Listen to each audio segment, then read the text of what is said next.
avons souhaité cette année démarrer avec ce projet Cohéré pour encore mieux travailler avec les écoles qui sont le long de la côte et travailler sur les questions de changement climatique. Et pourquoi? Parce que, bon, je pense que vous et nous, hein, tout le monde ici, vit au jour le jour les essais de chaleur, les inondations, les poches de sécheresse et voilà, l'érosion côtière et toutes les conséquences liées à ces facteurs de dégradation.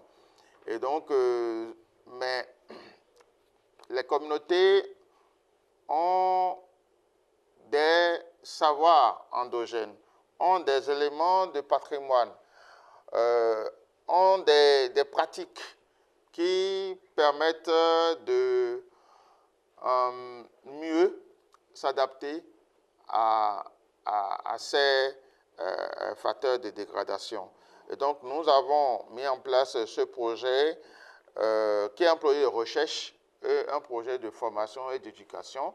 Je me souviens, quand j'étais à l'école primaire, c'était pendant la Révolution, on n'avait pas besoin de faire cette sensibilisation parce que c'était comme ça. Vous allez à l'école, c'était pour protéger la nature. On nous apprenait tout déjà à l'école. Aujourd'hui, nous avons perdu la main de tout ceci en grandissant. Nous avons oublié qu'on devait passer la main à nos enfants.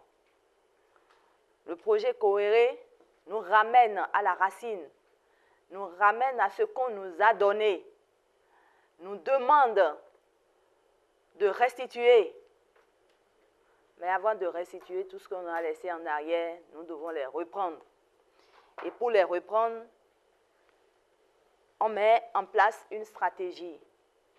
Comme les CS ici, je vais remercier les organisateurs, essentiellement, particulièrement, M. Gauthier, qui chaque jour ne fait que lutter pour la préservation de nos réserves, de notre environnement. Depuis que moi je suis devenue CA, je l'ai vu acharné tout le temps en combat pour l'environnement. Le changement climatique n'est pas un concept.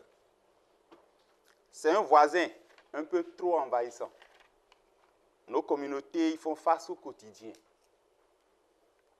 Réfléchir ensemble aujourd'hui, c'est déjà agir pour demain. Alors, face à ces défis, les communautés, que ce soit de Grand Popo ou de Ouida, ont développé des stratégies de résilience concrètes et souvent ingénieuses. Alors, le patrimoine n'est pas seulement un héritage du passé, nous devons le savoir et on doit les utiliser en rapport avec notre proximité avec la mer pour pouvoir agir convenablement et en tirer grand profit. Je réitère mes remerciements aux organisateurs pour la cible. Cela n'arrive pas souvent, mais quand c'est arrivé, il faudrait que nous puissions saisir la balle au bon et vous inviter à réitérer de temps en temps ces genres de rencontres pour permettre non seulement à nous, enseignants, de nous replonger dans ce que nous savions déjà, mais que nous pourrions mettre au service non seulement des enfants, mais de la communauté. Le thème est très intéressant parce que ça parle de l'environnement, la sauvegarde du patrimoine. Ça concerne tout le monde, tous ceux qui vivent sur un territoire donné.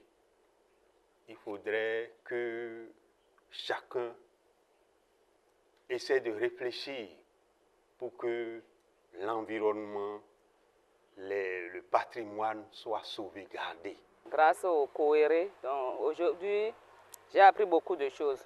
Parce qu'avant, quand on parle de changement climatique, automatiquement, on pense à la couche d'ozone, tout ça. Mais aujourd'hui, on nous a expliqué clairement ce qui se passe.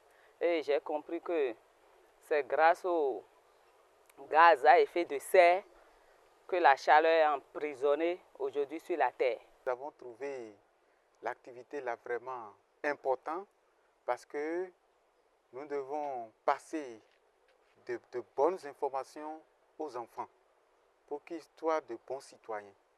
On a retenu avec la formation là que avec l'évolution des hommes, nous émettons des gaz à effet de serre qui gardent la chaleur. Et c'est cette chaleur qui provoque l'échauffement climatique. Je dis un grand merci également à l'ONG EcoBéné qui nous forme à travers ce projet. Nous sommes en train de comprendre que le travail, la lutte n'est pas une lutte personnelle. Le monde est en pleine mutation.